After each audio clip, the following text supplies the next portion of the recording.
Hello, beautiful. We are going to do a 5-minute beginner abdominal workout. This is appropriate for new to exercise, postnatal, maybe not pre, a lot of it will be good for prenatal, but postnatal for sure with doctor's clearance. Anyone coming off an injury, this is gonna be like fundamental stuff. You rest when you need to, you do as much as you can. We want no pain in the neck. We want no pain in the back. It's where the expression, pain in the neck, right? We don't want any pain in the neck here. We want to feel all these muscles in our core waking up. So by definition, our core is our trunk, basically. It's anything that's not our limbs. So these big muscles in the back, the abdominals, less so our chest, but there is some stabilization that happens there that works with the core. Our glutes, our hips. So keeping that in mind, think of trunk stabilization during this whole process. Okay, come with me now. Let's start on our backs. And the first thing we're going to do is we're going to tap into our breath. Inhaling and exhaling. Just do that a few times. Through the nose when possible. Sometimes it feels good, especially when doing core work, to breathe out of the mouth. But first, to see if you can just set the breath. Now our breathing feeds our movement. It also feeds our stillness. Working here to smooth out the breath, to keep it constant. So more than anything, we just don't want to hold the breath. And then keeping the hands on the belly, you're going to exhale, tip the pelvis, push the low back toward the ground, and then inhale, return to neutral. Exhale, tip, press the low back down. Inhale, return to neutral. Do that a few more times. As you're doing this, start to push the feet down. Allow the glutes to start to squeeze just a little bit to help stabilize when you go into that posterior pelvic tilt, which is right here when you're pressing the back down. Good.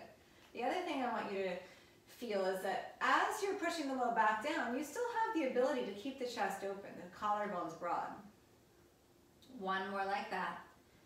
And we're going to take this up into a bridge. So you're going to push the low back down. You're going to follow through, lift the hips up. It doesn't have to be really high.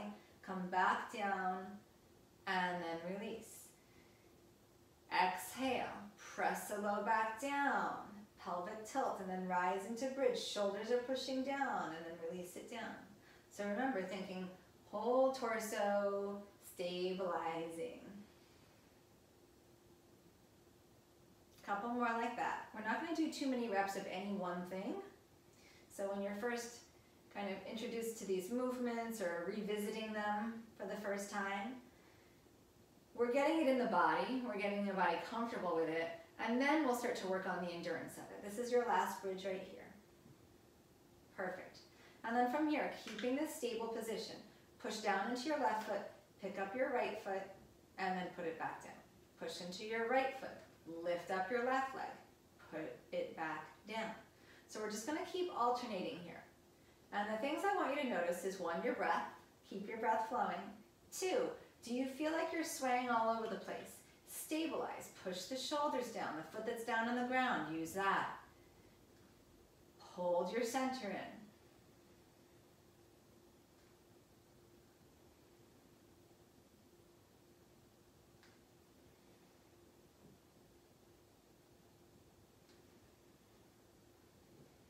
Your spine stays fairly neutral here, so without finding any of that pelvic tilt, without finding any movement in the spine, we're just lifting the legs from our center.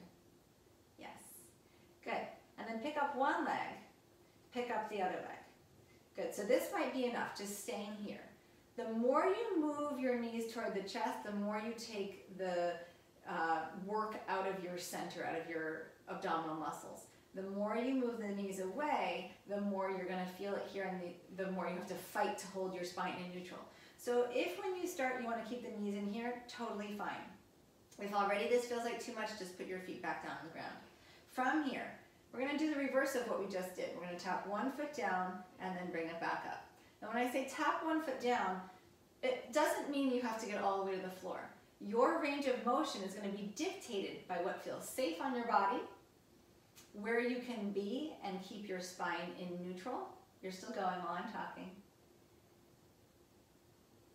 And then gradually, as your brain starts to adapt and your body starts to adapt, maybe this this range of motion gets bigger, to the point where maybe you actually tap the foot down and then bring it back up. But there is no rush to get there.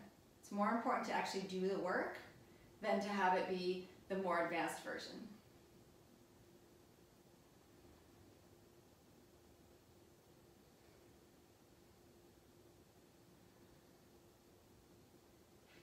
Good.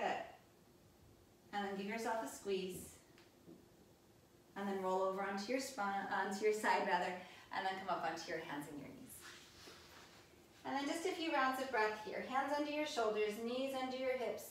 Pulling your heart forward, lifting your tailbone up, allowing a broadness to come across the chest.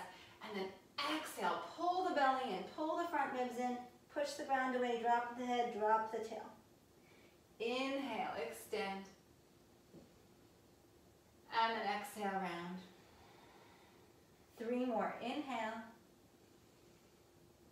And exhale. Inhale. Exhale. Inhale. And exhale. Good. You are done. Thank you for moving with me. I'll see you soon.